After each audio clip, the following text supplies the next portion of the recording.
So yes, I'm joined by Johnny. Now, the question is, how did ForMenToTalk come about?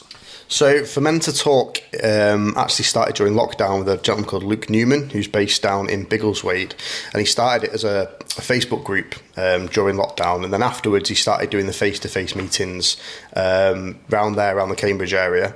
I decided recently that I wanted to start something, and I happened to notice that Luke had advertised that he wanted facilitators around the UK to sort of spread ForMenToTalk out. And so I just asked him if he wanted me to facilitate, and he said yes. So we're now, I think, the only one in the Northwest, and there's one starting in Bradford this week or next week, I think. So that's where it came from. So basically expanding the initial project, making it more nationalised.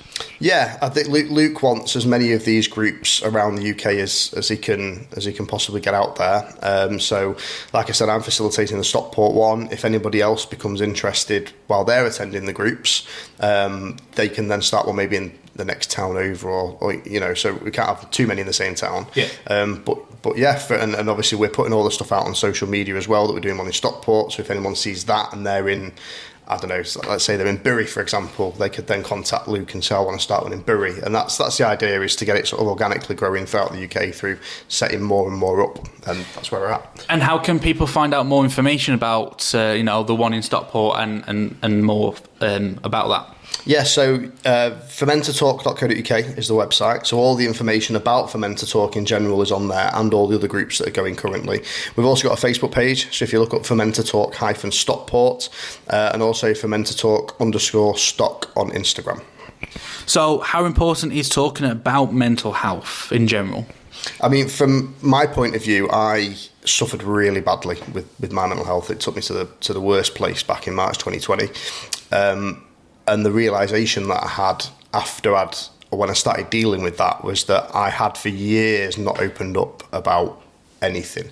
So I've seen firsthand how not talking about how you're feeling, things that have happened, whether you're grieving, if you're suffering anxiety or some sort of depression, if you're not talking about that with people, whether it be a professional or your friends, you become.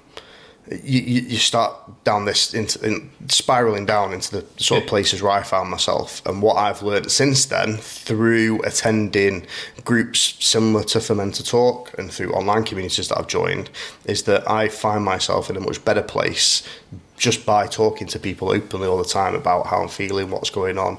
And that's whether it's a good day or a bad day. The type of group that we're running isn't just if I'm having a bad day, I'll go down and open up. Even on your good days, you can come down and stay on top of it. And it's a first-hand I've seen how much it's helped me, and it's took me out of that awfully dark place that I found myself in just by talking and opening up. Do you find these groups where you speak, listen to others' stories, it helps you as well? Yeah, certainly. I mean, sometimes, and this will go for a lot of men, that you will, and blokes will go to these sort of things like we're running, because there's many others like ours, and they will perhaps not feel like they want to open up on that day, but they will hear somebody else talking about something that they're going through as well that's very similar, and other people will, tell their stories and how they dealt with it. So even without opening up, maybe on the day, you'll hear other people talking and then take something from that, and then hopefully you can go away and, put the things other people have experienced in helping them into practice, and then maybe even next time you might open up and talk a bit more yourself, and then so you're kind of helping each other. Yeah, exactly. Yeah, and it can be done sort of inadvertently as well. As I say, rather than these groups, you don't have to speak. You can just sit there and listen. You don't have to talk about a specific problem. You can just sit and have a pint with one of the other lads.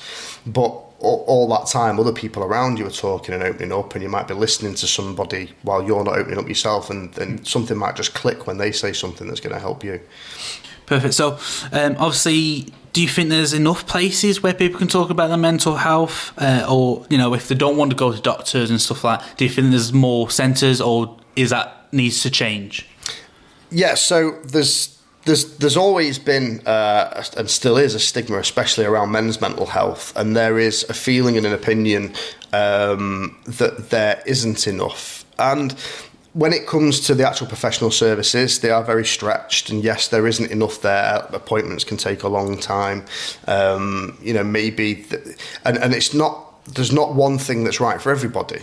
So someone can go to one place and find that it's not really helped them, and from that will then come this, well, there's no point because it's not going to help me.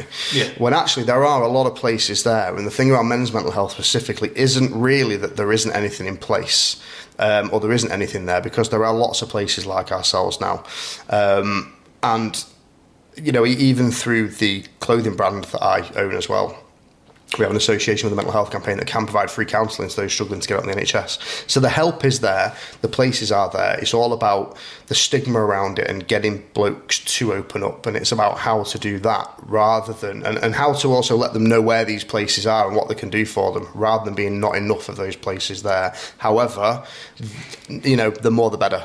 Yeah. The more the better. And obviously, as you said, obviously NHS and places like that are stretched. Obviously, you got the one in Stockport that's just been launched from yourselves. Do you want more people to turn up? That's the main thing. Yeah, we had our first one last week. I, in sort of error, put it last week because it was school holidays. A lot of the blokes were away with their kids. I was away for a week. And had with the kids for 2 weeks, and I didn't push it and publicise it enough. I will be out and about next weekend, especially at Foodie Friday, giving out leaflets. We've had doctor surgeries contact us recently asking if they can refer people to us, so I'm sure there'll be more at the next one. But I sat there with Gaz from your station, who was the only person that turned up, and I looked across and we were talking about it, and I wasn't bothered that only one had turned up because 2 men talked. Yeah. And open the conversation. And it did its job that night. Having said that, it would have been nice to have more people. And I looked out over the area that we've got, which is upstairs at the produce hall. And when I was talking to Gaz about how I wanted to grow this, and I said 6 months' time that'll be full. So I had one last time. If I have 2, 5, 6 on the next one, I know I'll have 10, 15 on the next one. Ideally, they wouldn't be needed. No. There'd be no one every time. However, the more the better, the more the merrier. And it's not just going to be these sit down, have a talk sessions as well. We are looking at organising some more activity-based things, so it's different each time. So there's a bit, as you say, difference. Yeah, so I've made it a little bit different anyway, in that a lot of the groups are very... there was another group that I attended, and it's absolutely brilliant, and it's very much sit in a circle, this is me, this is what I'm going through, and then you were put into sort of group tasks and things, which works for a lot of people, and it worked for me. It was a really good evening, but afterwards I went to the pub across the road, and I sat and had a couple of pints with the lads, and I opened up more, and so did they, than at any point. Yeah. And that's what I started to notice with another couple of groups that I've heard about or been associated with that are doing it in a more social atmosphere. So I decided I wanted it to be more of an establishment, like we've got the produce hall where they can sit, they can have a beer or two, get some food. And when you're in that relaxed environment, you tend to open up a bit more. But I thought what would be really good would be to have maybe one that's like a pizza night. And then one that is there is one that I'm organising, but I can't say too much about it. I might tell you off mic. Right, yeah, it does. It might be, we might have one that's just for dads maybe, and we have a park meet and take the kids down and the dad, that sort of thing, and just mix it up a little bit. So we'll have these are every second Thursday of the month at the produce hall, but then in between we're going to throw some more in. There is a public house that's asked us to go in and do one a month, and they'll put on free food and free pool, and so we're looking at that. So it will be different every time. We'll continue the conversation in a short while.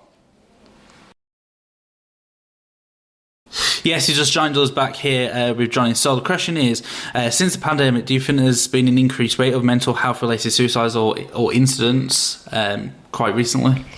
In short, yes. We started, I started personally getting involved with men's mental health causes and campaigns and doing my own sort of thing on social media during lockdown. As a result of suffering with my own mental health before, I found myself 2 weeks after I got really bad being shut away completely, and lockdown affected a lot of people in lots of different ways, and there was a surge in mental health incidents mental health issues with people, and obviously it was very hard, and I know personally from needing help during lockdown, it was very, very hard to get it. A lot of it was online sessions, which for me don't work, and I know a lot of people don't work.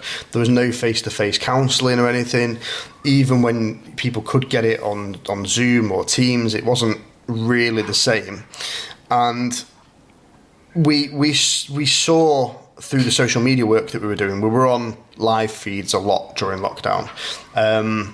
People were saying that they were struggling, but at the same time, you were locked away with your family. You know, because you were locked away. There was less human interaction. Yeah, but it sort of became second nature to start talking about it, because you knew, or let's say me personally sat there having certain issues with being stuck at home all the time, knew that my partner was having the same, so it was very easy to turn around and talk to her.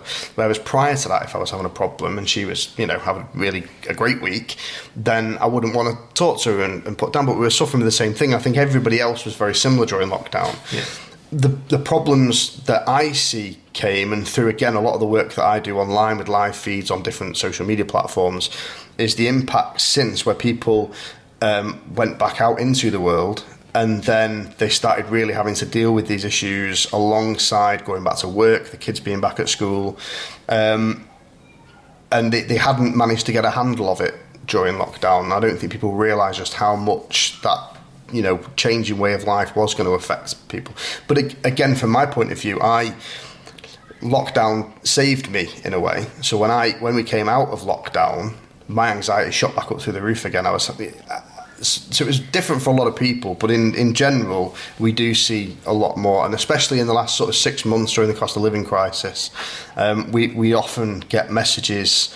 I personally get messages from people that I have within online communities that I have away from ForMenToTalk. I'd get the odd message just saying, I'm not feeling great today, can we have a chat? And we would do, and that's escalated in the last few weeks. One incident in particular, I got sent quite horrible images through from somebody. They were, made an attempt on their life, and we had to get the police and the ambulance service involved, and that's happening every 2 or 3 weeks with various people now. It's not just the, hey, can we have a chat? It's people coming through to us like really, really bad way. Yeah, and I think going from the pandemic and then into the cost of living crisis, I think definitely it's really affected both mental health issues and suicide rates, certainly. And unfortunately, as it is year on year and has been for many years, 75% of suicides are male. And that continues to, the number continues to grow, and that percentage, it sort of always sort of stays the same, which is horrific. And we need to get men talking. It'll save a lot of lives. See, with celebrities gone on the back of that, the roles are helping out as well. Kate and William launched a foundation. And obviously ITV launched the Get Britain Talking. Do you think a lot of that has helped to drop the stigma and the stereotypes of, men not talking about, what they're feeling and thinking? Yeah, I think anytime you get a personality involved in a campaign, whether it be their own campaign or with somebody else. You mentioned the Royals, with Kate and Williams Foundation, help fund Shout, which is a tech support service that we're actually partnered with at my clothing brand.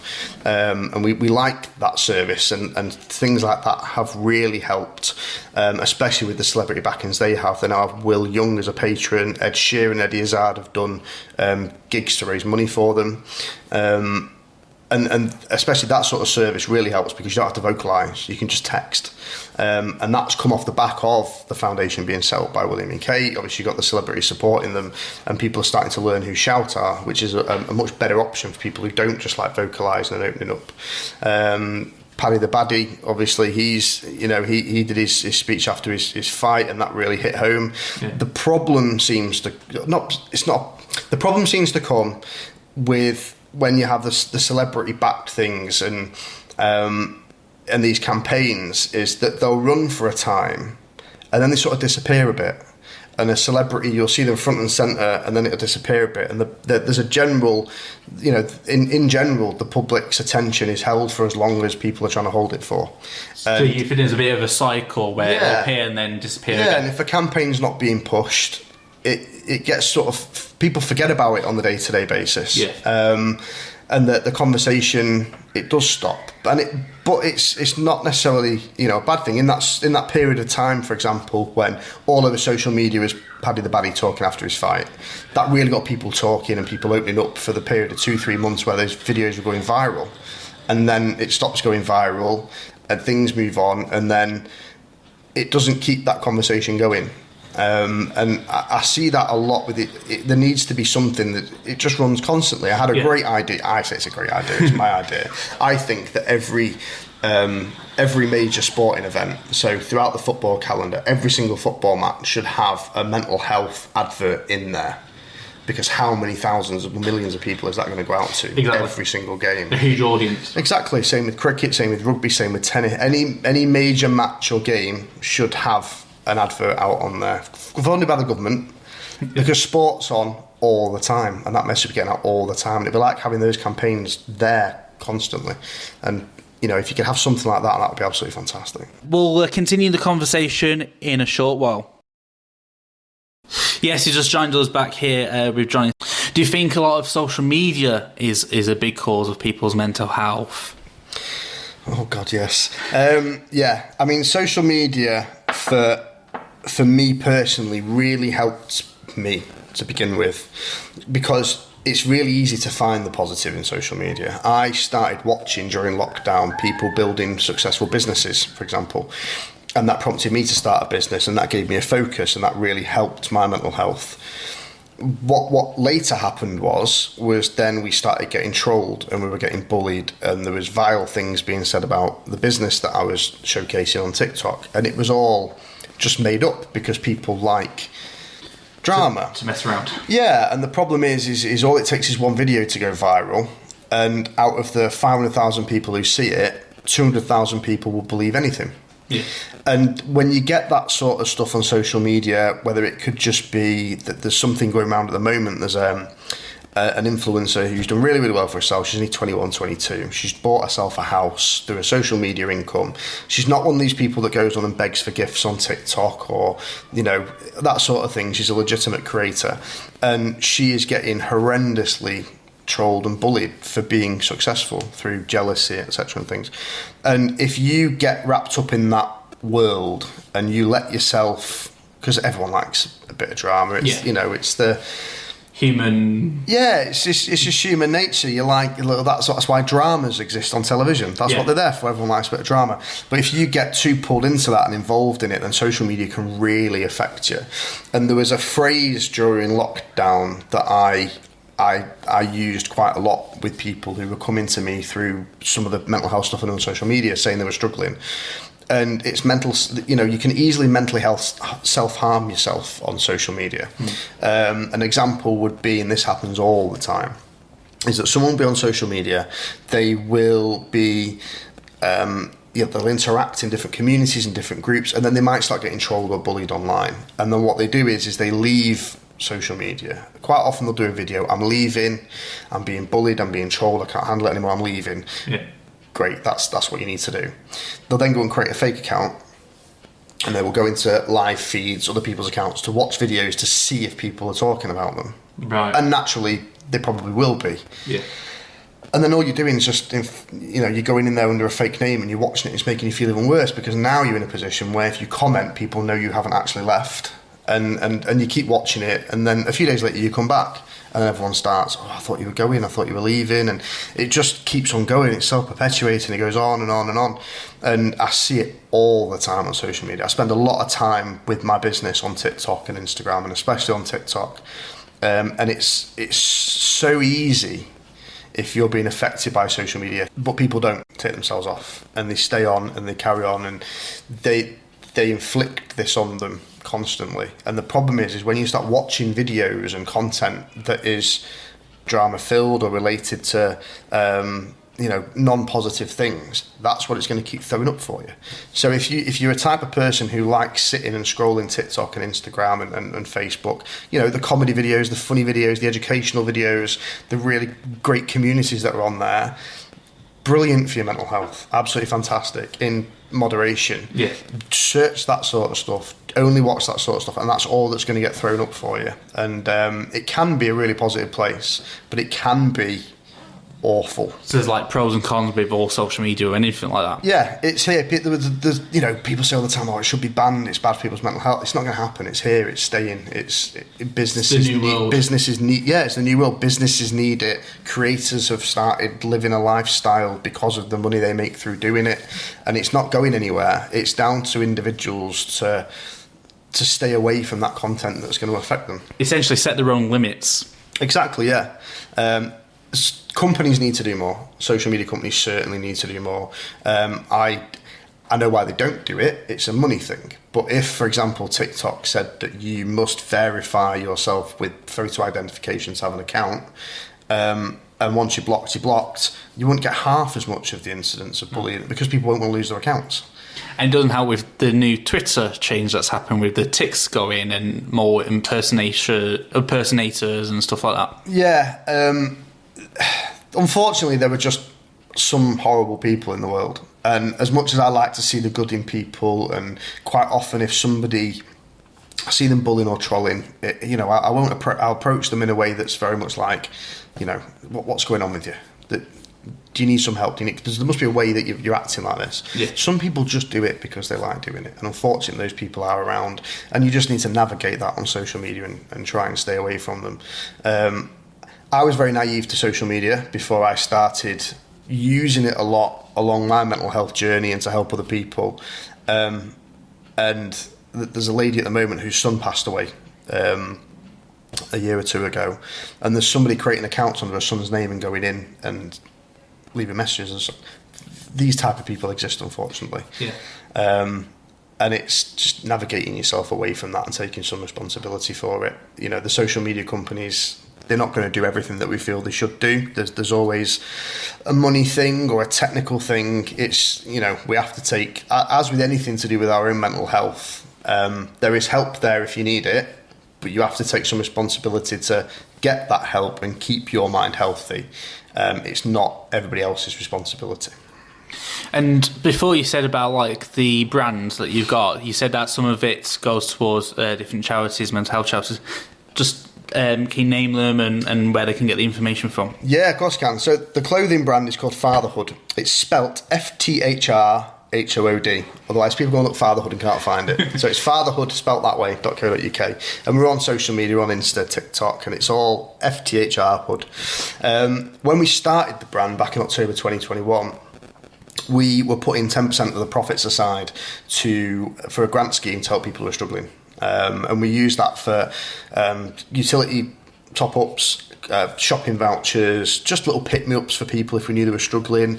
There was a parent who followed us whose son was critically ill in hospital, and we sent a care package when he woke up. Well, that sort of thing the fund was for. Yeah. At the same time, we were partnered, and still are partnered, with a Greater Manchester-based charity, Greater Manchester campaign called the BU Anti-Bullying and Mental Health Campaign, run by a lady called Rachel Spencer. And we were fundraising for her, I think probably pre-lockdown with bits and pieces. And we decided, because they do very similar to that, as well as provide anti-bullying workshops and counselling, we decided we're just going to give that 10% to them. We also decided what we wanted to do was to put a charity's branding onto our clothing, and it had to have some sort of contact details on there for people. So when someone saw the back of a hoodie, it would show them some sort of mental health message, and they would have a number there they could contact. And we thought nice short number, a service where people don't have to vocalise, it might be easy for them. Shout. So we contacted Shout, and they agreed we could put their branding on their clothing. So now we have a hoodie range that raises £5 per hoodie sale for Shout as well. And if anyone needs to use Shout, you just text Shout in capital letters to 85258 and you can get support from them. If anyone wants to talk to us about the anti-bullying campaign or the mental health support through BU, if you contact us on any of our socials or through the website, which is fthrhood, fthrhood.co.uk. Perfect. And last of all, the work that you're doing in Stockport. Yes, so obviously that's ForMenToTalk, so ForMenToTalk.co.uk. The Facebook page is the easiest way to message us, and not only do we put the posts up out when the next meetings are, but I will be putting up little bits of mental health related content, blog type material, that sort of thing. And that's ForMenToTalk-Stockport, and then there's links to there for Insta and things as well. But that's probably the best place to go to contact us and see what dates. And the next date is the 2nd of May, upstairs in the produce hall from 7pm till 9pm. Perfect. Well, thank you for spending time today to talk about men's mental health. No problem. Thank you, mate. Cheers.